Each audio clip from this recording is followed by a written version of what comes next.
Y ya está con nosotros nuestro médico de cabecera, doctor Hugo. ¿Cómo te va? Gusto saludarte, Juanito. Muy bien, empezando otra vez, sí, empezando. Otra semana más. ¿Qué tal los cambios de clima últimamente? Llueve, calor, sol, nublado. Esos cambios generan este tipo de alteraciones que vamos a platicar. Sin duda. Las famosas alergias, ¿no? Las famosas alergias, porque a veces creemos que lo que tenemos es una gripe, un resfriado, inclusive algo viral, algo bacteriano, pero no, ¿verdad? Pues sí, en realidad como son padecimientos que pueden afectar a cualquier órgano, se manifiestan de diferentes maneras. Entonces puede ser a nivel respiratorio, que son de las más frecuentes, rinitis alérgica. La famosísima. Que es una de las más frecuentes. El asma, ¿no? El asma. El asma alérgico también es un cuadro que es muy agresivo, muy alarmante, ¿no? Angustia mucho al paciente, es una de las reacciones fuertes.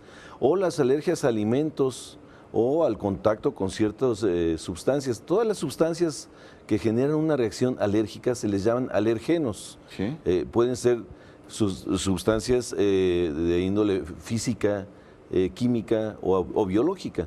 Por supuesto. Es decir, cualquier sustancia que genere una reacción exagerada del organismo se llama alergeno. Y el organismo, pues, las detecta como algo que le está haciendo daño, entonces por eso reacciona. Sí, algo que desconoce, que no está dentro de su memoria de productos o de sustancias conocidas, y entonces lo ve como un cuerpo extraño y reacciona de una manera pues exagerada, podríamos llamarle. Antes se le llamaba hipersensibilidad o hiperreactividad. Entonces a los pacientes alérgicos se les llama hiperreactivos o también atópicos. Atópicos, sí, porque son pacientes que no reaccionan igual que el resto de la población. Ahora, en cuanto a frecuencia, muy elevada la frecuencia.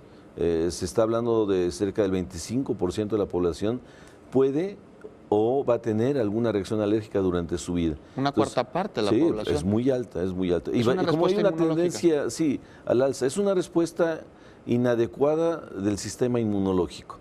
¿Pero qué es el sistema inmunológico? Bueno, es aquel sistema de defensa ante diversas situaciones, ¿verdad? Es un sistema conformado por sustancias llamadas, pueden ser células, glóbulos blancos, algunos que se llaman eosinófilos, o el sistema inmunológico como tal, que es mediado por unas sustancias que se llaman inmunoglobulinas. Inmunoglobulinas, sí, son las sustancias que determinan nuestra defensa ante cualquier agresor externo, ¿no? Que se pueda presentar. Y cuéntenos, por ejemplo, los habitantes de la Ciudad de México, por las condiciones de nuestra ciudad capital, estamos expuestos a muchos más alergenos que, por ejemplo, una persona que vive en una zona rural. Por supuesto. O también los alergenos son diferentes. Por ejemplo, en las zonas rurales es más frecuente las alergias de tipo estacional, ¿no? Por pólenes en cierta temporada, las primaverales. En la primavera. Sí, que es cuando más se genera polen, etcétera. Entonces hay gente que desarrolla alergias a esta condición.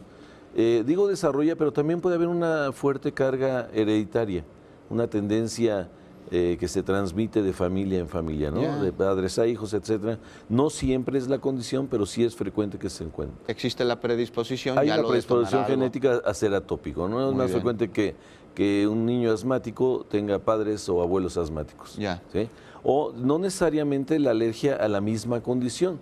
Puede ser que la mamá es alérgica al polen y el hijo resulta, por ejemplo, asmático. O sea, no necesariamente son directamente el mismo tipo de alergias, pero sí esa predisposición a hiperreaccionar. Claro, no a la misma sustancia, pero sí la predisposición a generar ni los mismos padecimientos. ¿Cómo podemos detectarla? ¿Cómo podemos saber que lo que tenemos es alergia y no necesariamente una gripe?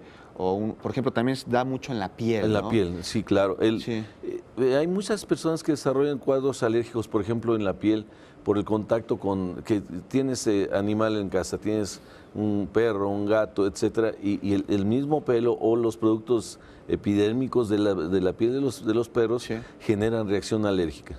Entonces, la alergia se manifiesta a nivel respiratorio, a nivel digestivo. Hay alergias a alimentos que se manifiestan ya sea como un cuadro gástrico directo o también como un cuadro en la piel.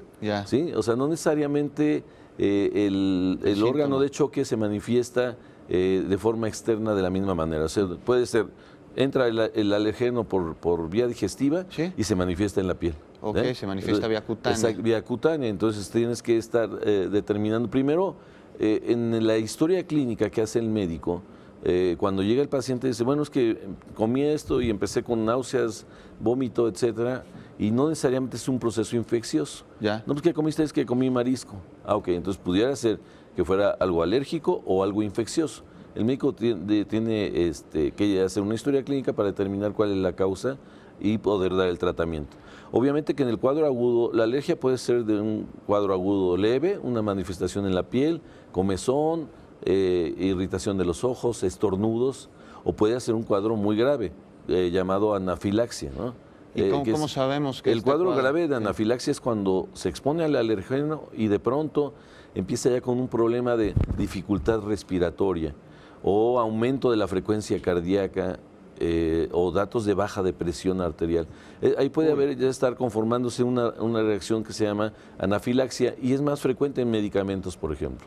Una reacción a un medicamento que causa alergia. Hay reacciones a medicamentos también alérgenos, por ejemplo, la penicilina u otro tipo de medicamentos que hay que investigar. Pero en el cuadro agudo debe de atacarse con mucho... con una respuesta muy rápida y a nivel de terapia, incluso de terapia intensiva. Hay gente que llega con un espasmo y con riesgo de caer en choque anafiláctico que puede producir hasta la muerte. Entonces hay tratamientos muy, muy fuertes de momento. Se puede usar cortisona. Obviamente el tratamiento por excelencia en alergia son antihistamínicos. Claro, que la abuelita siempre y la tía y la vecina siempre cuando hay un cuadro alérgico ya están sabes que tienen ahí a la mano. Hay que ir con el médico antes de tomar cualquier tipo de medicamento. Bueno, ¿no? En ocasiones cuando la alergia va iniciando y que tienen a la mano algún antihistamínico se le puede proporcionar, pero si el cuadro es grave tiene que ser a nivel hospitalario. Pues hay que tener cuidado con las alergias. Exactamente. Hay que acudir al médico. Muchísimas gracias, doctor, como siempre. Un gusto saludarlo.